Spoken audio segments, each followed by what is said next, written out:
Welcome back. Evan Big John's Backyard Fishing. We are on the Kerr Lake FLW BFL Tour. This is what it looks like in the morning. All of the boats getting ready to go. We're going to the national anthem, say a prayer, and we're going to hit it. I got my boater, Brian, here with me. He's going to put me on some fish.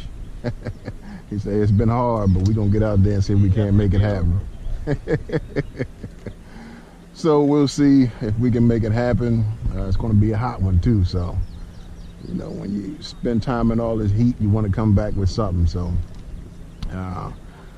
give you a shout back out when we get us to our spots to see if I can't catch anything. You know, I won't be on it long because I got to do some fishing, but just wanted to show you what this is all about. Hey, always remember, keep the Lord first and keep your lines tight. God bless.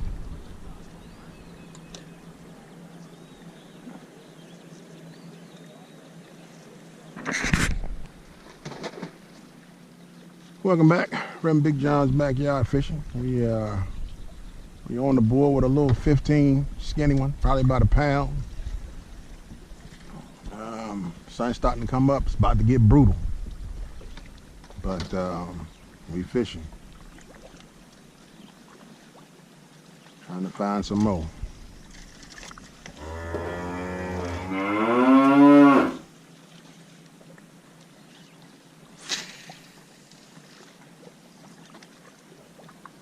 Sometimes we need a CPAP in service. You can clap for that. We need something to rejar us, wake us back up and make sure we're paying attention. See, if things don't come, see, that's the thing about breath. If it does not come a certain way, you lose interest. You know, if this breath don't have flavor to it, you got vanilla breath? Coca-Cola breath, cinnamon. I need something with flavor so it'll keep me there. But you don't understand that the natural air, the natural breath doesn't come with anything but the power from God.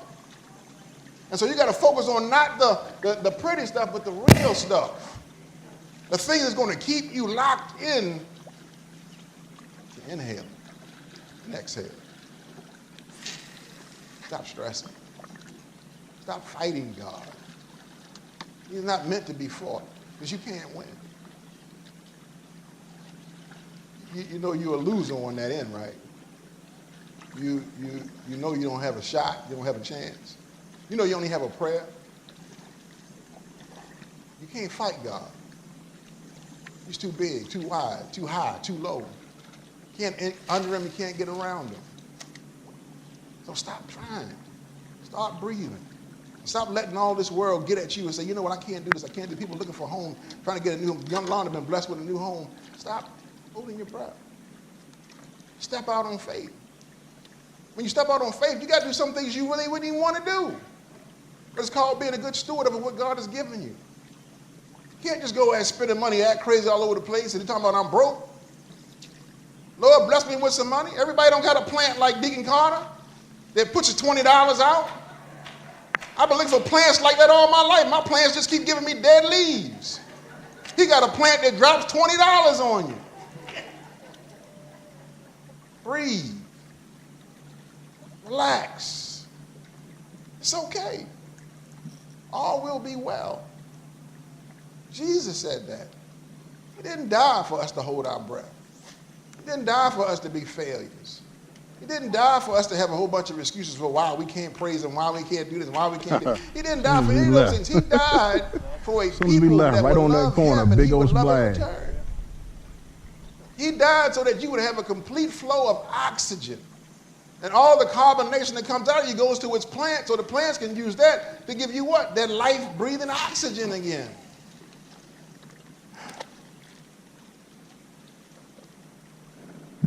Church is a plant.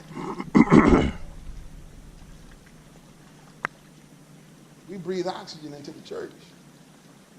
We breathe carbon dioxide into the church. It takes the negative stuff, turns it back into positive things. So when you go out those doors, you shouldn't be the same way you walked in, because you got a new breath. You got a fresh breath. When you go out those doors, you take that new breath out into that world and you breathe on them. You understand what I'm saying? When you get out there, you got to watch how the process works, because only those things that can handle the negative stuff will produce the negative things. But when it gets a hold of what it needs to be successful, like a plant, it's going to give you back what you need. Now, I know I'm in the science and all this other kind of stuff, but I'm just trying to tell you that this right here ain't going to do you no good. It can't absorb or receive nothing. Why? Because it's not alive, it's dead. Stop paying attention to dead stuff.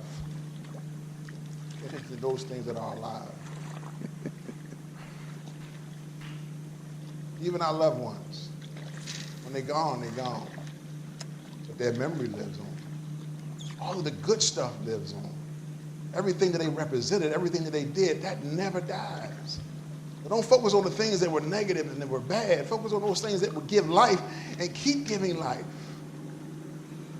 Breathe. I guarantee you, every day you wake up and you breathe, God has smiled on you. Even in the midst of our mess, and we know we got mess. We can sit in church like all is well, but we know we got mess. Some folks was high last night. Some folks was drunk last night. Some folks was in somebody else's bed that wasn't their spouse last night. Somebody was lying last night. Somebody was cheating last night. Somebody was stealing last night. Somebody was contemplating suicide last night. All these things are in the church. Breathe. Stop letting those things take you over. Stop letting the world dictate who you are. Stop letting television dictate who you are. I'm telling you, and I'm done, but the saints of God, we watch too much TV. Welcome back, Reverend Big John's Backyard Fishing. This is my post report. Kerr Lake is complete. We did not catch them. I only got one. Caught 3 total, 1 keeper, 1 pound. I think it's 1 pound, 7. I forget, 1 something. It's in my pocket. Not the 5 I wanted. Look, my goal, truthfully, I'm trying to win one of those big trophies. I can win one of those big trophies, I'm done. I ain't gonna front. You know, there's more than an ocean being out here on this water. You know, the guy that I was with, you know, he had in mind he wanted to just kind of, you know, fish shaky heads around these, I guess, isolated humps or something. It really didn't work out. The morning started out great. I thought we was going to stay along and kind of beat the shores, you know, where these rock points and stuff like that was. I caught my first one off a crankbait. I caught the first one on the boat.